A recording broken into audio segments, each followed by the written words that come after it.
여러분 안녕하세요. 오늘 여러분과 이야기할 이야기는 바로 우리가 봤을 때 이 비즈니스 시스템이다 하는 챕터 7에서 시작을 하도록 하죠. 여러분이 잘 알지만 요즘의 시대를 갖다 우리는 바로 정보화 시대. 그래서 우리가 MIS를 갖다 하나하나 꼼꼼히 우리가 따지고 있습니다만 이때 바로 이 비즈니스 시스템을 갖다 이용한 모델이 어떻게 되어 있느냐 하는 이야기와 구성이 어떻게 되어 있죠 하는 이야기를 여러분하고 한번 차근차근 따져보자 이겁니다.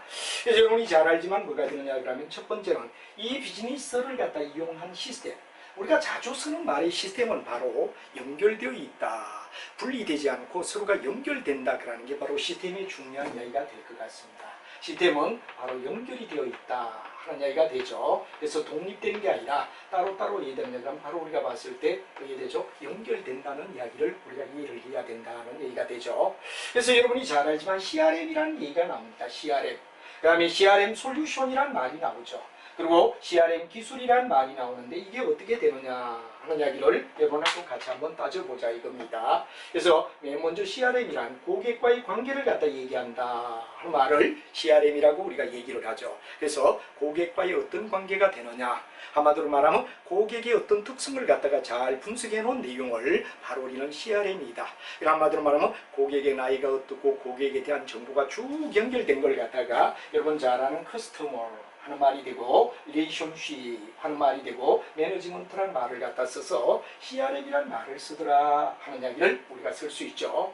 그 다음에 CRM 솔루션이라는 말이 나옵니다. CRM 솔루션. 요 바로 CRM 솔루션은 여러분이 잘 알지만 이 여러 가지 프린트 오피스 솔루션이라는 말이 나오고 아니면 백워드 솔루션이라는 말을 갖다 우리가 쓴다 해가 두 가지가 있습니다. 그래서 여러분이 프린트 오피스 솔루션이라는 말은 마케팅이나 판매나 고객 서비스 업무를 갖다가 직접 적용해서 고객의 요구사항을 보다 효율적으로 충족시켜 주는 걸 갖다 우리는 바로 프린트 오피스 솔루션이라는 말을 쓰고, 그 다음 백은 뭐가 되느냐, 바로 기업의 전산 시스템을 근거로 해서 네트워크나 또 우리가 잘 아는 여러 가지 하드웨어 인프라가 구성이 되어 있을 때 그 그룹이 어떻게 되느냐 그러면 그룹 A 또는 워크플로 웹 서비스, 메일 서버 이런 것들을 이용해서 우리가 풀어나가는 걸 갖다 우리는 뭐라고 하냐 그러면 바로 백오피스 솔루션이라는 말을 쓰더라 하는 말을 써서 우리가 일반적으로 CRM이라는 말을 이해를 하고, CRM은 고객과의 관계인데 CRM의 솔루션은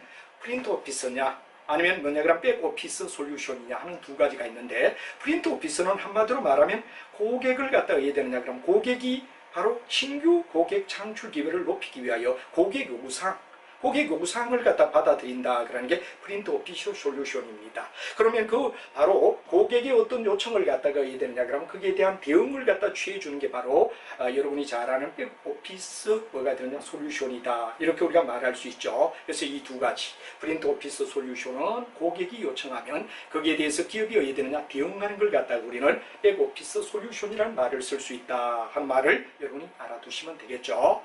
그 다음에 CRM이 기술이다 그러고 나오는 이야기가 있습니다. CRM이 기술. 이 CRM이 기술은 여러 가지가 있겠지만 서비스 기술이냐 아니면 지원 기술이냐 하는 두 가지를 우리가 얘기합니다. 예를 들어 서비스 기술의 이야기를 하면 판매 관리 기술 또는 고객 지원 기술 또 아니면 뭐가 되느냐 그러면 여러분이 잘 아는 개인화 기술 이런 것들은 서비스 기술에 속하는 영역이라고 우리가 말할 수 있다 하는 말이 되죠. 그래서 이제 판매 관리 기술, 고객 지원 기술, 그 다음에 여러분 잘 아는 개인화 기술 이 네 종은 서비스 기술에 속하는 영역이라고 말하면, 그 이외에 이제 지원 기술은 여러분 잘 아는 데이터 웨이하우스, 여러분 잘 아는 데이터 웨어하우스라는 이야기, 또 데이터 마트 기술, 데이터 마닝 기술 이런 것들은 전부 다 뭐냐 그러면 지원해주는 기술이다 해서 여러분들이 앞에 있는 데이터란 말에 역점을 두시기 바랍니다. 바로 데이터 웨어하우스 또는 데이터 바로 마트 기술, 데이터 마닝 기술 이런 것들은 전부 다 하나의 지원 기술이 되며 앞에 있는 데이터란 말에 역점을 두면 될 거다 하는 말로 설명을 드리겠습니다. 자, 그 다음에 이제 우리가 중요한 이야기는 바로 뭐냐, 기업의 내부의 활동 속에서 일어나는 여러 가지들, 여기는 바로 거래 처리 정보 시스템 또는 MIS, SEM 이런 이야기가 쭉 나오고 있죠. 이것도 이제 우리가 하나하나 정리를 갖다 해주면 TPIS는 거래 처리 정보 시스템이다 하는 말이 됩니다. 거래 처리 정보 시스템이란 말을 우리가 쓰는데 이건 바로 여러분이 잘 알지만 하나의 거래를 어떻게 처리했느냐 하는, 한마디로 말하면 뭐냐, 자재가 입고되고 제품이 출고되고 이런 거래를 갖다 전부 다 해야 되느냐 그러면 거래를 기록한 거, 거래 정보 시스템이라고 우리가 말할 수 있다는 얘기가 되죠. 그래서 모든 자료를 갖다 해야 되느냐, 운영하는 것을 사내의 모든 자료를 다 한 곳에 모아가지고 이걸 갖다 해야 되느냐 그럼 활용하는 거, 이게 바로 TP 여러분 잘 아는 IS다 하는 말을 여러분이 알아두면 되고, 그 다음에 MIS라는 말이 나오죠. MIS는 바로 매니지먼트 인포메이션 시스템이다. 그러니까 정보를 가지고 운영하는 시스템을 우리는 MIS라고 우리가 불러준다. 그래서 예를 들어 고객이나 시장이나 이런 것을 한 개로 통합해서 어떤 관계든 간에 관계를 갖다 가지고 나가는 걸 갖다가 우리는 MIS라고 불러준다 하는 말을 여러분이 알면 되죠. 그 다음에 SEM이라는 말이 나옵니다. SEM은 바로 뭐가 되느냐 그러면 기업의 전략 성과를 갖다 관리합니다. 기업의 어떤 전략이나 성과가 있다면 바로 스트라티지 엔터프라이즈 매니지먼트, 그런 약어, 바로 여러분 중요한 스트라티직 그런 말은 전략을 얘기하는 거죠. 그리고 전략에 대한 뭐가 되느냐 그럼 엔터프라이즈 그러면 기업이 되죠. 그래서 기업의 전략과 그 다음에 성과. 그래서 우리가 매니지먼트를 성과로 번역한다면 바로 스트라티직 엔터프라이즈 매니지먼트라는 말에 써서 바로 기업의 전략 성과를 관리한다, 이렇게 우리가 얘기할 수 있다는 걸 여러분이 알아두면 되겠습니다. 그래서 이제 그런 이야기를 해주고, 그 다음에 이제 조직의 사명이나 조직의 어떤 전략을 갖다가 우리가 알려주고, 그 다음에 재무나 고객이나 내부 프로세스나 학습과 성장이라는 BSC 이런 내용을 갖다가 축적을 해서 우리가 일반적으로 봤을 때 뭐가 되느냐, SEM을 갖다 구성하고 있다 하는 이야기를 한번 좀 체크를 해주시면 좋을 것 같다라고 얘기하죠. 그래서 어느 정도 이 부분은 평상시에 쓰지 않기 때문에 요점 정리를 해서 한 번 정도 체크하고 나가고 정리를 해뒀다 시험 보러 갈 때 보는 거, 이게 바로 합리적 방법일 거다 하는 이야기로 여러분에게 설명을 할 수가 있습니다. 그럼 협업업체에 대한 관련 활동을 갖다 우리가 얘기할 때 SCM이라는 말이 나오죠. 이건 공급자 사슬 관리, 바로 여러분들 공급자로부터 생산자에게, 도매업자에게, 소매상에게 이렇게 해야 되느냐 그럼 흘러가는 과정을 갖다가 SCM, 공급사슬관리다 이렇게 우리가 말하죠. 이런 공급사슬에서는 여러분 잘 아는 증폭효과라는 말이 나오죠. 바로 예를 들어서 소비자가 100명이다 그러면 그의 소매상은 한 120명 될 거야. 그리고 예측을 해서 자기가 편하게 주문을 요청하죠. 그러면 소매상은 또 도매상이어야 되느냐 그러면 120이란 소매상의 이야기를 들은 도매상은 한 150이 돼야 된다. 그러면 이제 생산자 입장은 한 170개 정도 여유있게 해야 되겠지 해서 소비자 의견을 물어서 소위 말해서 정보를 탐색해서 생산의 결정을 내리는 데는 정폭 효과가 있더라, 그런 이야기가 있죠. 그럼 바로 확장 효과라도 얘기하며 바로 공급사슬 속에는 이런 확장 효과가 있을 수 있다, 그런 얘기를 했는데 바로 SCM, 공급 사슬 관리를 갖다 취급하는 게 협력업체 활동을 알아내는 이야기다 하는 말이 되죠. 그래서 공급은 가능하면 뭐가 되느냐, 이런 SCM을 쓰므로 해서 과잉 생산이나 또는 재고를 갖다가 가지는 걸 갖다 최대한 줄여보기 위한 하나의 내용으로서 우리가 일반적으로 공급자 사슬 관리를 갖다 얘기할 수 있다, 그런 얘기를 여러분이 알아두면 되겠습니다. 자, 그 다음에 이제 우리가 중시 여겨야 할 이야기들을 갖다 우리가 본다면은 일반적으로 봤을 때 EDI라는 말이 나옵니다. EDI. 그 다음에 CALS라는 말이 나오죠. 그래서 우리가 일반적으로 EDI다 그런 말을 갖다 우리가 쓰기도 하고, 그 다음에 우리가 일반적으로 봤을 때 CALS라는 말을 갖다 쓰기도 합니다.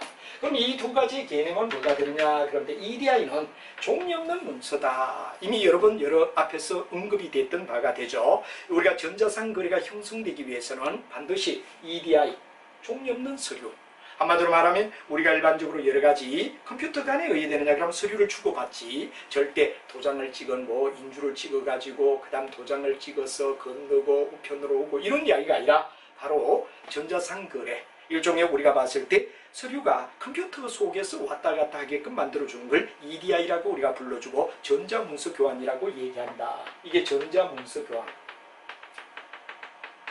이 전자문서 교환이라는 방법을 갖다 쓴 걸 EDI라고 우리가 불러준다 하는 말이 되죠. 반면에 뭐냐 그러면 CALS라는 말이 나옵니다. CALS. 이건 바로 우리가 잘 알지만 뭐가 되느냐, 그런데 바로 정보를 갖다 교환해 주는 거. 기업 간 정보 시스템이라는 말을 갖다 쓰죠. 기업 간 정보 시스템이다. 하는 말을 갖다 우리가 앞에서부터 얘기했는데, 만약에 우리가 어떤 물건을 하나 구입한다 그러면 이 물건을 갖다 어디에다가 우리가 여느냐, CAL에서는 바로 물건을 갖다 구입하는 속에서 기업 간 정보라 그런 이야기는 바로 쉽게 얘기하면 이런 얘기가 되겠죠. 만약에 내가 은행에 잔고가 있어서 물건값을 충실히 줄 수 있을까 하는 것에 대한 답변, 이게 바로 뭐가 되느냐, 기업 간의 정보 시스템을 나타내는 소위 은행 뱅크에서 일반 기업에게 물건을 갖다 팔고 살 때 기업에게 정보를 갖다가 주는 이런 형태를 갖다 취할 때 이걸 CILS라고 말하고, 우리는 공급자 기업 간 정보 시스템이라는 말을 쓰며 바로 돈에 대한 금전에 대한 처리 문제를 갖다 우리는 CALS에 의하여 이뤄낼 수 있다 하는 이야기를 여러분이 알아두면 되죠. 다시 한번 얘기하면 전자문서 교환을 갖다 EDI, 일종의 컴퓨터 속에서 수류를 서로가 통해서 왔다 갔다 하는 걸 전자문서 교환이라고 하고, CALS는 기업 간의 정보를 갖다가 서로 주고받는 형태를 CALS라고 불러준다 하는 이야기를 우리가 생각해주면 다 되게 되죠. 그래서 이제 중요한 이야기는 CRM이라는 이야기와 CRM이란 말에 대한 이야기, 요거 아까 고객과의 관계를 갖다 얘기하는데 정보, 그리고 이제 CRM에 대한 뭐가 되느냐 그럼 바로 여러 가지 정보를 받아가지고 거기에 대응한다라든가 또 여러 가지 기술면을 얘기했고, 그다음에 우리가 이제 여러 가지 중요한 이야기 속에서 이제 또 따져본다면은 바로 내부 간의 거래를 갖다 서로 주고받을 때 중요한 이야기가 있고, MIS, SEM 이런 얘기가 나오며 EDI라 그러는 이야기, EDI, CALS라는 이야기는 바로 우리가 전자상 거래가 형성될 수 있게끔 만들어주는 내용을 갖다 얘기하는 이야기다 해서 협력업체 관련 활동을 우리가 잡아줄 때 바로 EDI, CALS라는 말, SCM 속에 나오는 이야기를 이해를 해줘라 하는 말을 우리가 얘기하죠. 자, 그 다음에 이제 우리가 중요한 이야기 바로 SCM의 이야기, 재고를 감소하기 위하여 EDI와 SLS라는 이야기, 바로 이런 이야기를 통하여 우리가 모든 걸 구축해 나가는 걸 갖다 우리가 이야기한다 하는 이야기를 여러분이 알아두면 되죠. 그래서 협력업체에 대한 관련 활동은 SCM이라든가 그 다음에 우리가 잘 알고 있는 뭐가 되느냐 하면 바로 목표에 대한 재고 감소나 EDI, 그 다음 CALS라는 이야기로 여러분이 이해를 하면 된다 하는 이야기로 정리가 될 것 같습니다. 자, 그러면 이제 이번에는 뭐가 되느냐 그럼 바로 이 비즈니스 시스템에 대한 모델을 우리가 생각하자 하는 말을 우리가 생각해 보도록 하죠. 자, 여러분이 잘 알지만 여기에 뭐가 되느냐, ERP, KMS, 그 다음에 CRM이라는 말이 나오죠. 이걸 갖다 우리가 한번 생각해 보자 이겁니다.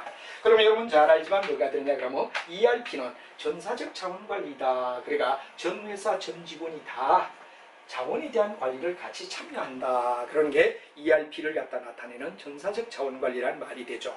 그래서 여러분이 잘 알지만 인사부나 재무부나 생산부나 전 부문이 다 뭐가 되느냐 그러면 하나로 통합해서 바로 회사 차원에서 자원 관리를 해나간다. 그럴 때를 우리는 ERP라고 얘기한다 하는 말을 알아두면 되죠. 그리고 여기에 활용도와 혁신의 기법을 동원해서 경영 혁신의 하나의 기법이다 하는 이야기로서 ERP라는 이야기, 전사적 자원 관리라는 말을 알아두면 되겠죠. 그래서 여기는 이제 여러분들 범용성, 넓게 사용한다, 실시간 처리한다, 그리고 사용자의 편의성을 생각한다, 개방성이다, 그리고 이제 국제성을 나타내는 이야기다. 그러는 이야기가 여러분 잘 알고 있는 뭐가 되느냐 그럼 바로 여기에 나오는 ERP, KMS, CRM이란 얘기에 우리가 이해를 하면 된다는 얘기로 추측할 수가 있다는 걸 알아두면 되겠죠. 자, 이렇게 해서 우리가 ERP, KMS, CRM이라는 이야기를 갖다 우리가 이해를 하고, 그 다음에 나오는 이야기가 뭐가 되느냐 그런데 요거 다음에 이야기가 KMS는 지식 경영 시스템이다 그런 말이 되고, 고객과 관계 관리를 갖다 CRM이라고 한다 한 말이 되고, BSC는 균형 성과표를 나타내는 거죠. 그래서 이미 우리 여러 번 나왔던 이야기들, 여러 번 우리가 예를 들면 그러면 제동을 걸며 이야기를 했던 부위의 이야기다 하는 이야기가 되겠습니다. 그래서 여러분이 네 번째 이야기는 바로 BSC, 균형 성과표다. 그래서 이미 회계 쪽에서도 우리가 얘기를 했고, 또 여러 번 나오는 BSC는 재무, 고객, 내부 프로세서, 학습 성장 네 가지를 꼭 기억해야 됩니다. 다시 한번 재무, 그리고 고객, 그리고 내부 프로세서, 학습 성장, 이 네 가지를 갖다 우리는 균형 성과표라고 얘기를 하더라 하는 말을 여러분이 알아둬야 됩니다. 다시 한번 얘기하면 균형 성과표는 뭐가 되느냐, 재무라는 이야기가 있죠. 재무다. 그 다음에 고객이라는 말이 나오죠. 고객. 그리고 이제 내부 프로세서라는 말이 나오죠. 내부 프로세서 하는 말이 되고, 그 다음에 이제 학습과 성장이라는 말이 나오더라 학습과 성장이란 말이 나오더라. 이 네 가지 영역을 갖다 우리는 일반적으로 봤을 때 바로 BSC의 영역을 나타내는 균형 성과표라고 말할 수 있다. 라는 이야기를 여러분이 이해를 하시면 될 것 같습니다. 그 다음에 이제 공급 사슬 관리는 바로 공급자, 물자가 정보가 공급자로부터 생산자에게, 도매상에게, 소매상에게 이렇게 이동하는 과정을 갖다가 통합적으로 이끌어가는 걸 바로 SCM, 여러분 잘 아는 스플라이 체인 뭐가 되죠? 매니지먼트다 하는 말을 우리가 쓰는 공급 사슬 관리라는 말을 우리가 이해를 하라 하는 얘기가 중요한 얘기가 될 것 같습니다. 자, 이렇게 해서 우리가 7장에 나오는 가장 기본적인 중요한 이슈들을 갖다 우리가 한번 쭉 같이 잡아서 정리를 했다 하는 말이 되고, 요 이야기를 갖다 우리는 일반적으로 봤을 때 뭐가 되느냐, 내용을 이해하는 게 매우 중요하고, 이제 8절은 바로 인터넷 마케팅 광고라는 얘기가 나옵니다. 인터넷 마케팅 광고다. 그래서 인터넷에서 우리가 일반적으로 광고를 많이 하게 되죠. 그래서 이제 인터넷 광고는 어떻게 이루어지느냐 하는 이야기를 여러분하고 같이 한번 살펴보자 이겁니다. 그래서 마케팅의 변화 과정을 갖다 우리는 먼저 생각해보자 하는 말이 됩니다. 여러분이 잘 알지만 마케팅이라는 말은 바로 물건을 사고 파는 걸 갖다 우리는 마케팅이다 이런 말을 씁니다. 마케팅이라는 말 자체가 물건을 사고 파는 걸 갖다 마케팅이라고 얘기한다. 이렇게 되죠. 그래서 우리가 일반적으로 봤을 때 전통적 마케팅과 인터넷 마케팅이라는 두 가지를 갖다 우리는 이야기하는데, 전통과 인터넷 이 두 가지가 있죠. 전통은 바로 여러분 잘 알지만 뭐가 되느냐 그럼 바로 판매 지향적이며 고객 의해 되느냐 그럼 지향적이다 하는 말이 전통이 됩니다. 그래서 대량 생산에 따라 대량으로 뭐가 되느냐 그럼 마케팅하는 일단 요 단계를 우리는 일반적으로 전통적 마케팅이다 그러죠. 이런 굉장히 중요한 얘기가 전통적 마케팅은 고객화, 고객을 관리하는 과정, 그리고 관계 마케팅 요 두 가지를 갖다 우리는 일반적으로 뭐라 그러나 전통의 역점을 둔 고객화, 모든 소비자를 고객화하고 관계 마케팅으로 연결되는 이야기를 전통적 마케팅이라고 얘기한다 하는 이야기를 여러분이 알아두고, 그 다음에 이제 두 번째 이야기는 뭐가 되느냐 그러면 바로 우리가 봤을 때 하나의 인터넷 마케팅 또는 데이터베이스 마케팅이란 말이 있고 인터넷 마케팅이란 말이 나옵니다. 인터넷 마케팅. 그래서 인터넷 마케팅은 어떤 걸 나타내느냐 그런 얘기가 되는데, 바로 인터넷을 통해서 얘들은 서로 팔고 사는 걸 갖다 인터넷 마케팅이라고 하더라 한 말이 되죠. 그래서 인터넷 마케팅 속에서 우리가 보면 이메일 마케팅이라든가 전연성 마케팅, 퍼미션 마케팅, 협력 마케팅 네 가지가 있다 이렇게 우리가 얘기하죠. 우리가 일반적으로 이메일 마케팅은 바로 전자카테고리나 온라인 설문이나 온라인 뭐가 되느냐 제품 설명서 같은 걸 갖다가 우리는 이메일로 보내는 마케팅이다 이렇게 되고, 그 다음에 전염성 마케팅은 의식적으로 또는 무의식적으로 널리 알리기 위하여 퍼져나가게 입소문시키는 걸 갖다 우리는 뭐라 하죠? 전염성 마케팅이라고 우리가 불러준다 하는 말이 되죠. 그 다음에 퍼미션 마케팅은 고객의 동의를 받고 메일을 갖다가 주고받는 걸 갖다 퍼미션 마케팅이라 불러준다 하는 말이 되겠습니다. 그리고 이제 중요한 이야기는 협력 마케팅이라는 것은 웹사이트 간의 목표가 유사하고 서로 도와가며 하는 걸 갖다 협력 마케팅이라고 한다. 그래서 여러 가지 목적이 다른 또는 유사성을 가진 사람들끼리 서로가 도와주며 어디에 되느냐 그런 마케팅 활동을 하는 걸 갖다 우리는 협력 마케팅이라고 불러주는데, 두 개의 사이트가 공존을 위하여 같이 왔다 갔다 한다. 그러면 협력 마케팅이 된다는 얘기로 설명을 할 수 있다. 이런 얘기가 되죠. 자, 그 다음에 우리가 중요한 이야기는 인터넷에서 우리가 광고 쪽으로 와서 인터넷 광고 속에서 인터넷 광고가 가지는 장점은 뭐냐. 그런데 갱신이 용이하다.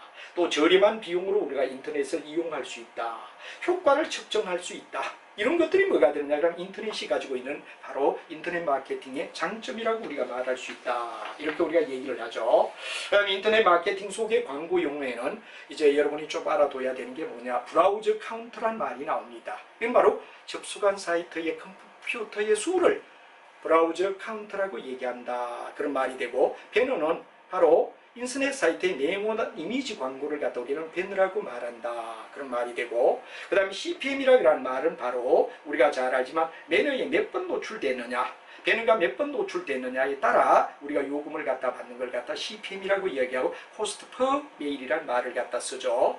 그 다음에 클릭수 그러는 거는 배너에 마우스로 클릭을 몇 번 했느냐, 여기에 따라 우리가 하는 건 바로 CTR이라고 얘기하고, CTR이라는 말은 바로 우리가 잘 아는 뭐가 되느냐 그러면 클릭 스루 레이트라는 말을 갖다 써서 바로 CTR을 우리가 클릭스루라고 말하더라 이런 얘기가 되죠. 그다음 노출 광고는 광고가 있는 웹사이트의 방문객에 보여진 횟수를 갖다가 노출 빈도라고 얘기한다 하는 말이 되고, 그 다음에 세션이란 말이 나오죠. 바로 방문객이 바로 완전히 의해된다 그러면 들어와서 마칠 때까지 가상 연결 통로를 갖다 우리는 뭐라 하냐, 세션이라고 불러준다. 그리고 그 다음 트래픽은 뭐가 되죠? 바로 우리가 봤을 때 웹사이트에 수용할 수 있는 방문 고객의 수를 갖다 우리는 뭐라 하냐, 트래픽이라고 얘기를 하더라 하는 이야기. 요것도 여러분 하나하나 정리를 똑바로 해두면 나중에 시험 보실 때 이런 문제가 나올 수가 있죠. 다시 한번 얘기하면 브라우저 카운트란 말은 웹사이트에 접속하는 컴퓨터 수를 얘기한다.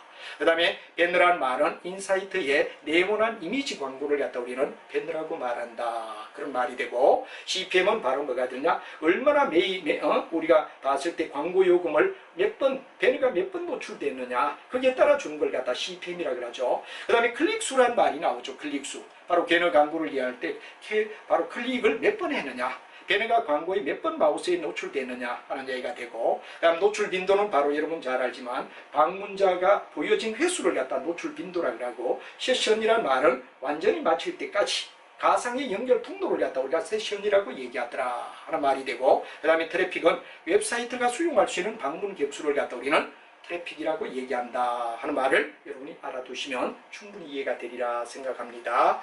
자, 그 다음에 인터넷 광고의 효과의 측정의 방법을 갖다 얘기할 때 우리가 많이 쓰는 이야기가 히트수란 말이 나옵니다. 히트수. 히트수는 뭐가 되느냐, 사용자에게 노출되는 수가 얼마냐 하는 이야기를 히트수라고 얘기하죠. 그래서 여러분이 잘 알지만 인터넷 사용자에게 노출되는 수, 이걸 갖다 히트수라고 얘기하고, 그 다음에 홈페이지에 얼마나 방문했느냐 하는 방문 횟수를 방문 횟수라고 하고, 방문자 수, 클릭 수, 사용자 수, 이런 이야기를 갖다 여러분이 충분히 이해가 되리라 생각합니다. 자, 다시 한번 우리가 생각한다면 바로 여러분 인터넷 광고 용어 필히 알아두셔야 됩니다. 브라우저 카운트란 말은 웹사이트에 접속한 컴퓨터 수가 얼마냐 하는 걸 갖다 브라우저 카운트라고 우리가 불러준다는 거 알아두고, 배너는 바로 인터넷 사이트의 네모난 이미지 광고를 갖다 우리는 배너란 말을 쓰더라 하는 거 한 번 더 체크를 해주시고, 보통 우리가 CPM이다 그럴 때는 뭐가 되느냐 그러면 바로 우리가 봤을 때 웹에 배너가 몇 번 노출되었느냐 하는 걸 갖다 나타낼 때 바로 그 노출의 횟수에 의하여 바로 가격을 말하는 거, 이걸 갖다 CPM이라고 얘기하죠. 그래서 광고 요금을 의미하며 웹의 배너가 몇 번 노출되느냐, 1000번 노출되었을 때의 가격을 갖다 우리는 CPM이라고 얘기를 하더라 하는 말을 여러분이 알아두고, 그 다음 클릭수는 배너 광고를 마우스로 클릭한 횟수를 갖다 나타내는데 바로 CTR이란 말을 쓰더라 이거죠. 그러니까 클릭 스루 레이트라는 말을 써서 CTR이란 말을 알아두시면 되고, 그 다음에 이제 우리가 노출 빈도라는 말이 나오죠. 노출 빈도, 광고에 있는 웹처가 방문객에게 보여진 횟수를 갖다 우리는 뭐라고 하냐, 노출 빈도라는 말을 쓰더라 하는 이야기를 여러분이 알아두면 되고요. 그 다음에 세션이라는 말이 나옵니다. 특정 웹사이트 내에 한 방문객이 들어간 후에 완전히 끝날 때까지 가상 연결 통로를 갖다 세션이라는 말을 쓰더라 하는 거. 그러니까 경로를 갖다 처음 나가는까지의 경로를 세션이라고 불러준다 하는 말이 되고, 그다음 트래픽이라는 말이 나오죠. 트래픽. 이건 바로 웹사이트가 수용할 수 있는 방문객 수를 갖다 우리는 뭐라고 하냐, 트래픽이란 말을 쓰더라 하는 말을 여러분이 알면 될 것 같습니다.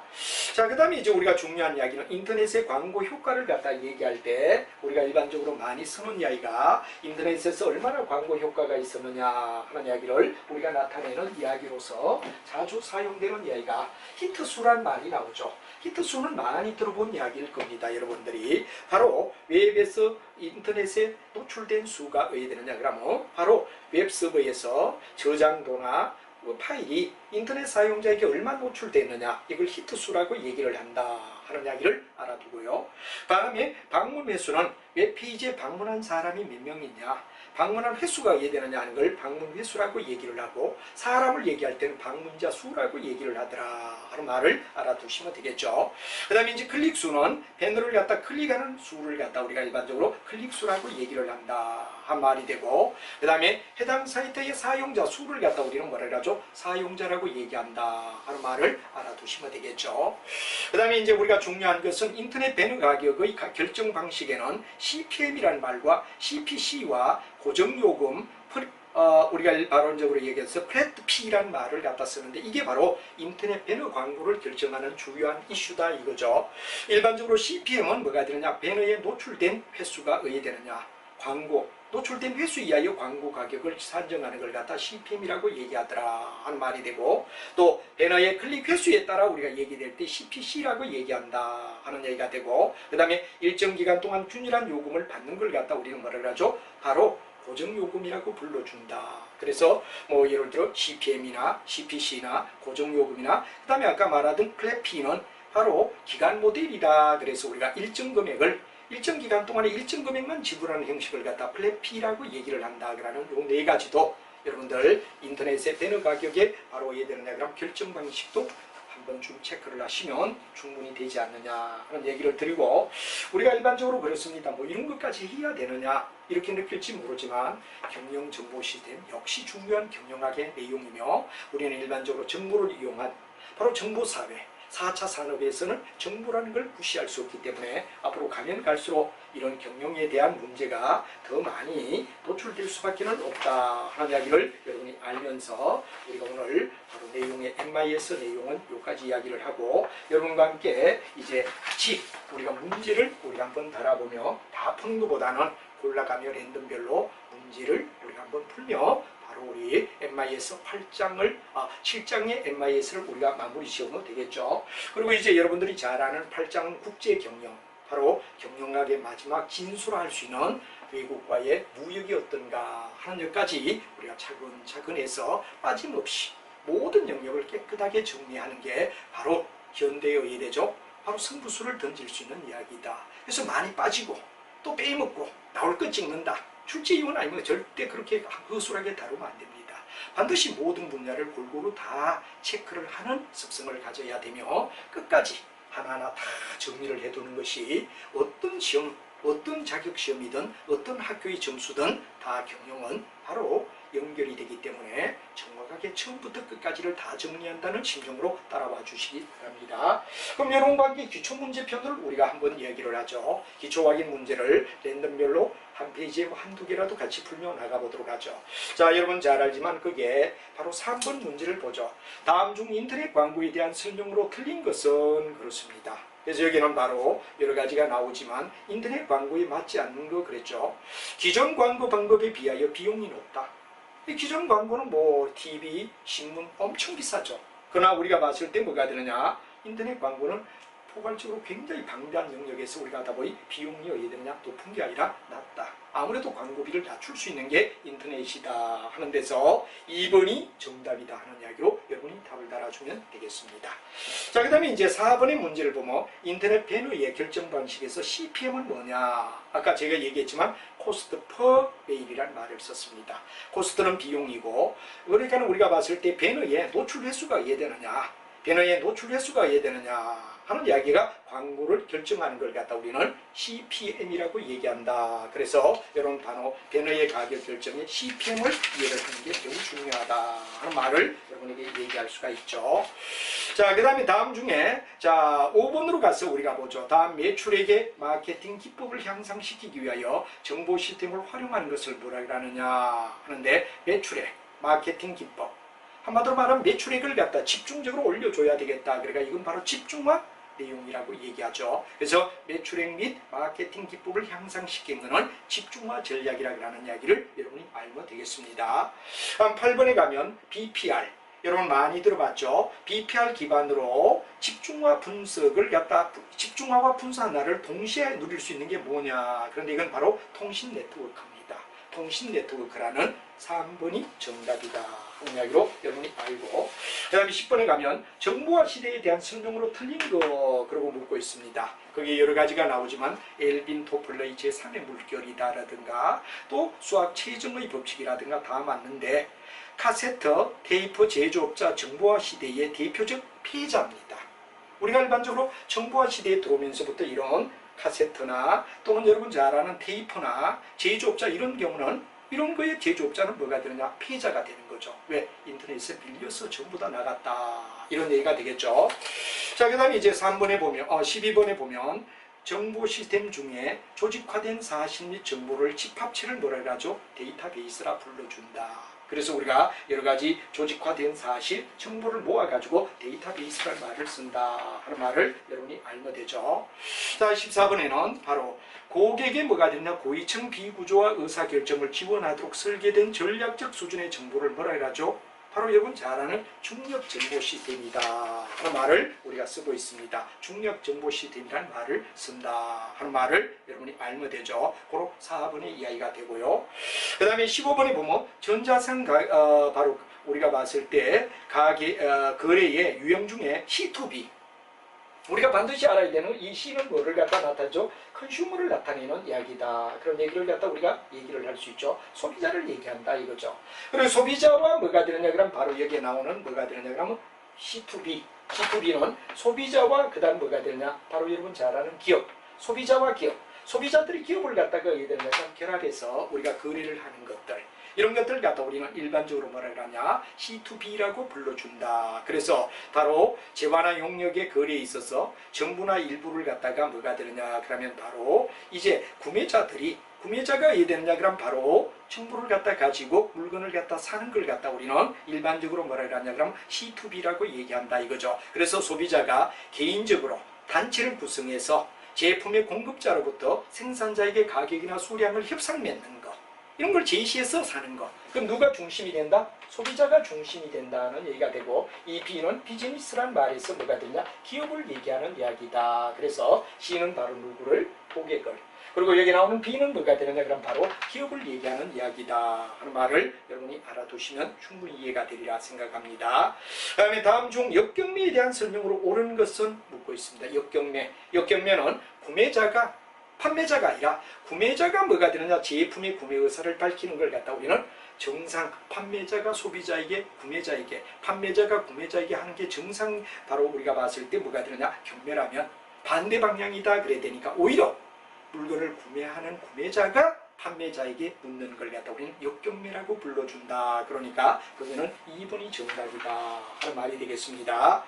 그 다음에 여러분이 이제 19번 문제를 우리가 가만히 보면 19번 문제는 뭐가 되느냐? 그런데 물자나 정보나 재정이나 공급자로부터 생산자에게 또 도매업자에게 이렇게 쭉쭉 이동해서 뭐가 되느냐? 과정을 통합적으로 나타내는 걸 뭐라 하죠? SCM. 바로 공급자 사슬 관리라는 말을 갖다 우리가 쓰죠. 공급자 사슬 관리를 갖다 SCM이라고 얘기한다. 그러는 정답은 바로 4번이 정답이다 하는 말로 답을 갖다 달아주면 될 것 같습니다. 자, 이렇게 해서 우리가 일반적으로 봤을 때 여기에 나오는 파트 1의 이야기들, 중요한 이야기들 쭉 우리가 골라서 풀어봤고, 나머지 답도 있기 때문에 여러분이 풀어보시면서 하나하나를 자기 거로 만드는 거. 시험에 안 나와도 관계없습니다. 그러나 요즘 시험에 나온다 안 나온다 이거 결정할 수가 없죠. 범위는 반드시 MIS도 중요 영역이며, 우리가 일반적으로 4차 산업시대에서 이 MIS를 무시한다. 이는 정말 곤란하다 하는 말을 드리며, 여러분들이 반드시 여기는 어디에 되느냐 그러면 강한 내용을 가지고 여러분이 바로 받아줘야 된다는 얘기가 되겠습니다. 자, 그러면 이제 파트 2로 가서 실전 문제를 우리가 같이 풀며 이야기를 갖다 해보자 하는 말이 되겠습니다. 실전 문제는 어떠냐 하는 이야기를 우리가 한번 보도록 하죠. 자, 여러분 거기에도 3번부터 문제를 풀죠. 여러분은 다 답이 있고 히스리 여기는 더군다나 있으니까 여러분 충분히 보면 되지만, 그래도 선생님하고 같이 한번 체크해 보는 것도 의미가 있고, 또 혼자 하라 그러면 귀찮죠. 그러나 몇 가지를 같이 하다 보면 자기도 모르게 나머지도 내가 해야 되겠다 해서 다 풀어봄을 해서 시험 보러 갈 때 여러분이 유용하게 시험을 볼 수가 있다는 이야기가 중요한 이야기가 될 것 같습니다. 자, 그러면 다음 중 전자상 거래에 대한 문제점이 옳은 것은 이렇게 묻습니다. 전자상 거래는 여러분 잘 아는 우리가 일반적으로 저작권과 보안 문제가 예되느냐 그럼 바로 있는 저작권과 보안 문제를 갖다가 이해되느냐 그럼 바로 어떻습니까? 보호받을 수 있다. 그런 이야기에서 바로 정답은 3번이 되겠죠. 바로 문제점으로 오르는 뭐냐? 가장 문제가 소위 말해서 저작권 그리고 보안 문제. 이게 일반적으로 전자상거래에서는 문제점이 된다는 얘기로 설명을 하죠.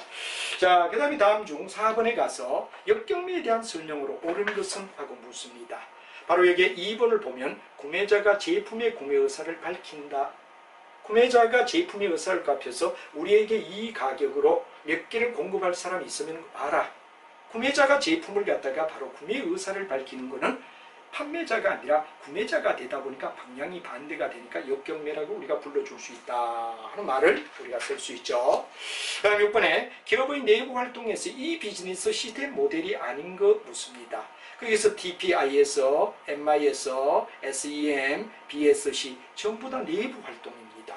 그러나 우리가 봤을 때 CRM은 바로 고객과의 관계는 기업으로부터 바깥쪽, 고객은 바깥이죠. 고로 여기는 CRM이 외부의 관계이기 때문에 1번이 정답이다 하는 말이 되겠습니다.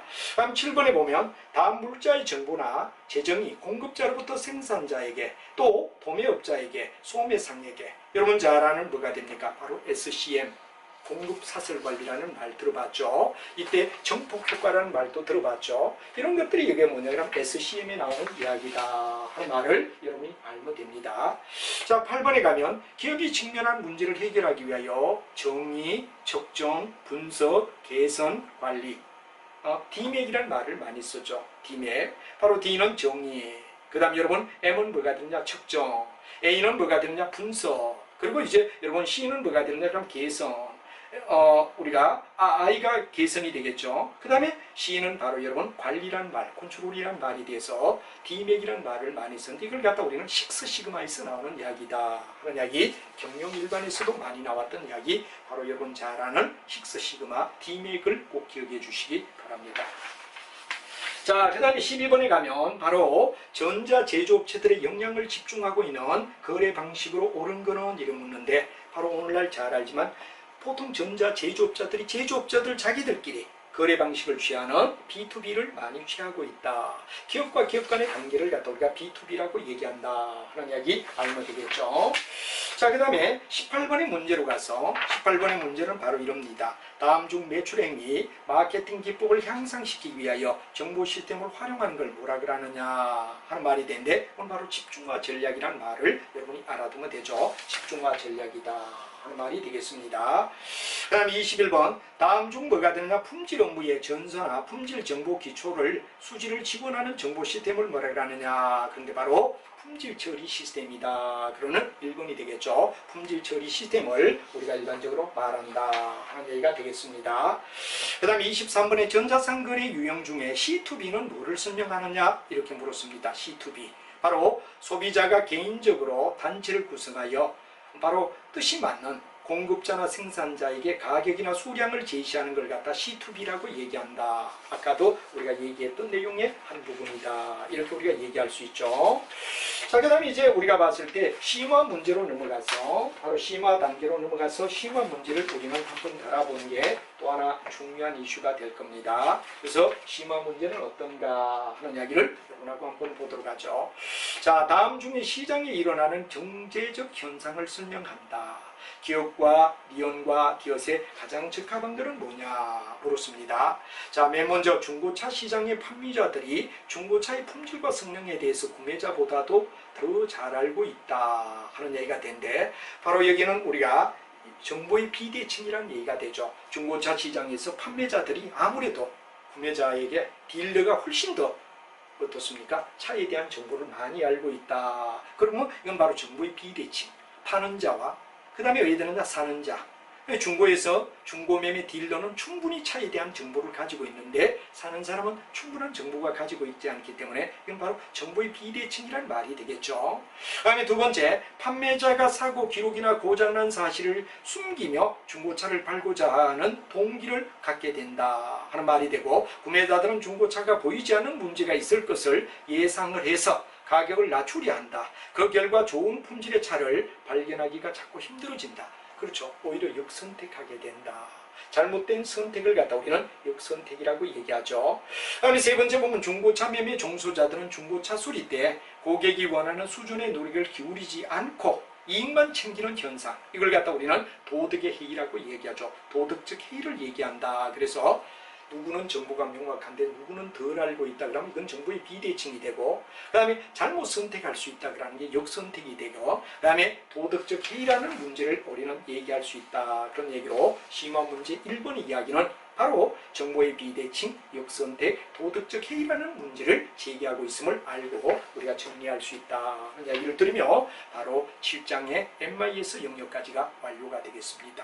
그럼 다음 시간에는 여러분 좋아하는 세계는 하나, 우리는 국제경영이라는 이야기, 국제경영을 갖다 우리 경영학에서 빼면 안 됩니다. 그렇기 때문에 꼼꼼히 국제경영까지 우리가 또박또박 정리를 해서 약간은 길지만 절대 왜 해야 되느냐 그러면 우리는 소홀히 다루고 또 대충이란 말은 빼주시기 바랍니다. 대충은 절대 여러분을 성공시킬 수 없습니다. 그래서 어떤 영역이든 간에 앞으로 여러분이 경영학을 가지고 뭐 자격을 따든 취직을 하든 뭐 공부를 하든 어떤 영역이든 경영학은 꼭 들어갑니다. 무려 20몇 가지 영역이 다 경영학이 들어가는 겁니다. 그래서 여러분이 혹시 이렇게 깔끔하게 정리를 한번 해두고 나중에 또 노트도 잘 정리하면 여러분이 목표가 달성된 이후에도 더 나은 목표를 향하는데 경영학이 여러분에게 좋은 효자 노릇을 할 것이다 하는 생각을 하고 좀 귀찮더라도 꼼꼼하게 끝까지 가는 이런 습관을 가져주십사 하는 이야기를 부탁드리며 다음 시간에 국제경영, 8장의 국제경영으로 넘어가도록 하겠습니다. 여러분 수고했습니다.